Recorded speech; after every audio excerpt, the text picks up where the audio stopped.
Welcome back, my friend, my seeker of knowledge, finder of truths.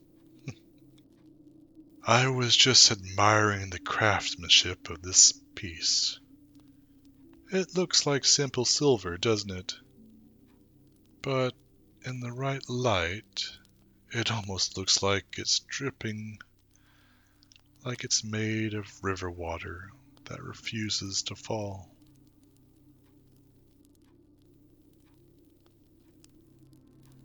Tell me, have you ever stood by a dark loch or a rushing stream and felt a sudden, inexplicable urge to step closer? A feeling that the water wasn't just reflecting the sky, but was waiting for you. Tonight, I feel like it is time for you to hear a story. A story that is equal parts legend and warning. We journey to the mist-shrouded waters of Scotland. We are going to speak of a creature that is as beautiful as it is predatory. A shapeshifter. A shapeshifter that has haunted the hearts of travelers for centuries. Let us unbind the legend of the Kelpie. But be careful. Once you mount this story, it's very hard to get back down. In the folklore of the Highlands, the Kelpie is most often seen as a powerful black or dazzlingly white horse. It appears by the side of a lonely road, near a ford or a bridge.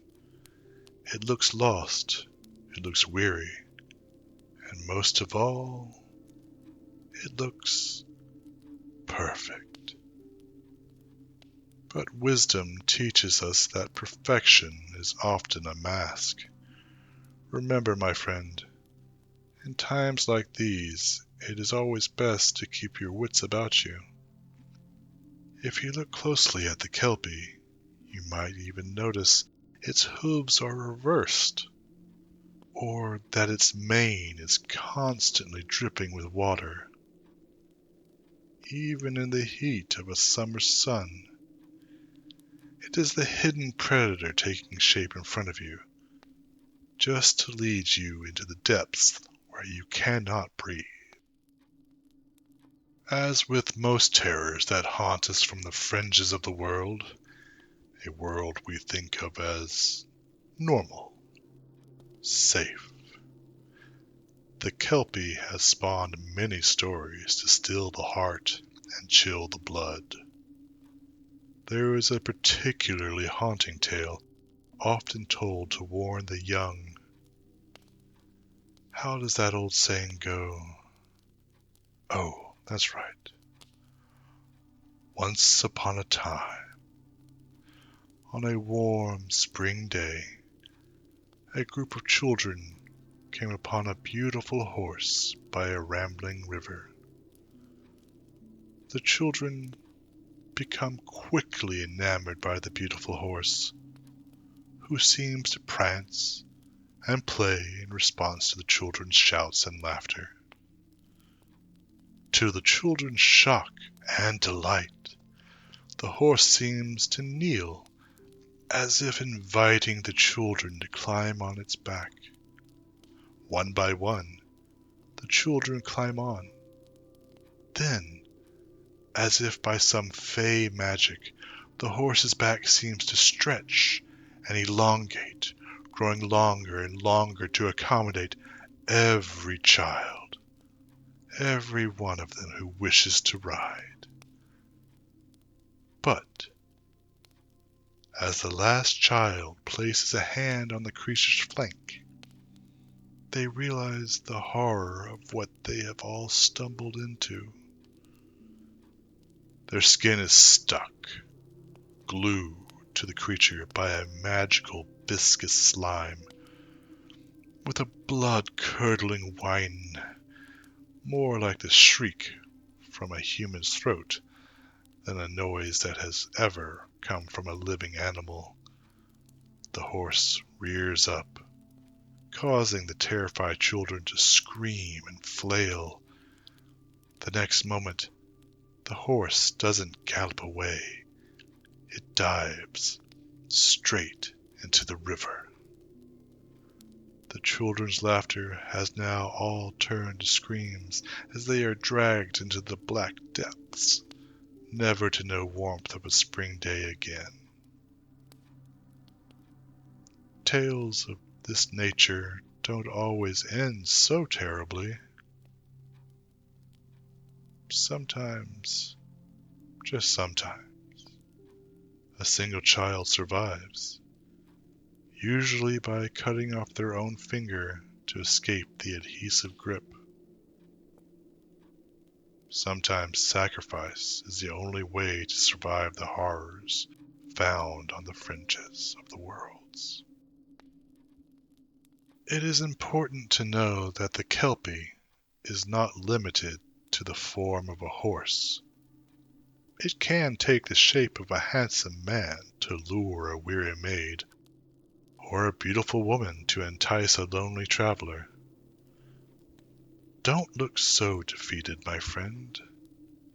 There is always a tell. A trace of cursed water that is much a part of them as their blood will always remain. Perhaps their clothes are dripping despite the dry air. Perhaps there are shells or sand in their hair. Still, knowing this and remembering to be on the lookout for it are two different things. Perhaps that is why, in the records of the 19th century, many disappearances near the water were whispered away as the work of a Kelpie in human skin. It represents the fear that the person standing across from you isn't a person at all, but a deep, unrelenting hunger.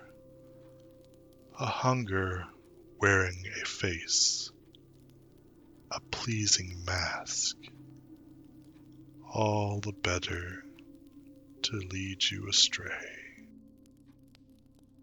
You must be wondering, is there hope against such a predator? Yes, but only for the brave, or the desperate. Funny how interchangeable those two states of being can be, isn't it? Legend says that if you can manage to throw a silver bridle, stamped with the sign of the cross, over the Kelpie's head, it becomes your servant. It is also said the MacGregor clan once captured a Kelpie and forced it to carry the heavy stones to build their castle.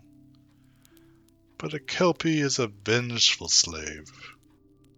When the bridle is finally removed, the creature leaves a curse that can follow a family for generations. To master the specter of such a hunger is to invite its shadow into your home. One must ask, is the castle worth the curse? But before you seek out a cross-stamped bridle, know this simple truth. In the beginning, Kelpies were considered a creature of the Fae. Like most Fae, cold iron was the weapon of choice. But this eventually evolved into the belief that the Kelpie's magic and life force resided in a bridle, often discovered as a silver necklace when the Kelpie was in human form. Removing it allowed the brave or foolish soul to capture the Kelpie. In time, the Christian element of the cross stamp was later introduced to subvert the power of the pagan supernatural force, rebranding the Kelpie as an extension of the devil. Before we move on, it is important that we distinguish the Kelpie from its more malevolent cousin, the Each-Uisge. While the Kelpie haunts running water and fords, the Each-Uisge dwells in the deep, still lochs and in the sea. The Each-Uisge is not content with merely drowning its prey.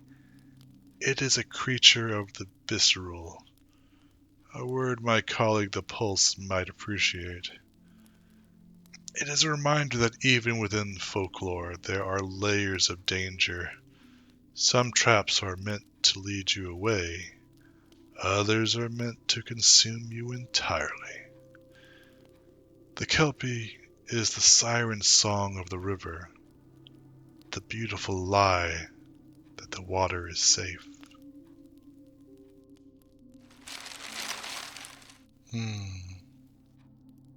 The silver in my hand feels cold now. Perhaps it's best if I put it back in the archive. I remember an old verse, a warning whispered in the lowlands. And when the moon is on the loch, and the mist is on the brae, the Kelpie waits by the silver rock, to spirit the soul away. Beware the mane of dripping white, and the eye of emerald fire, for he who mounts in the dead of night finds a grave in the river's mire. The next time you find yourself near a quiet loch, and you see the mist like a horse's mane, just remember our talk. Enjoy the beauty, but keep your feet on the dry earth. The hunger is deep, and it has all the time in the world to wait for you to take the first step. The fire is nearly embers. I think it might be time for you to return. But your chair remains until next time. May peace and harmony find you.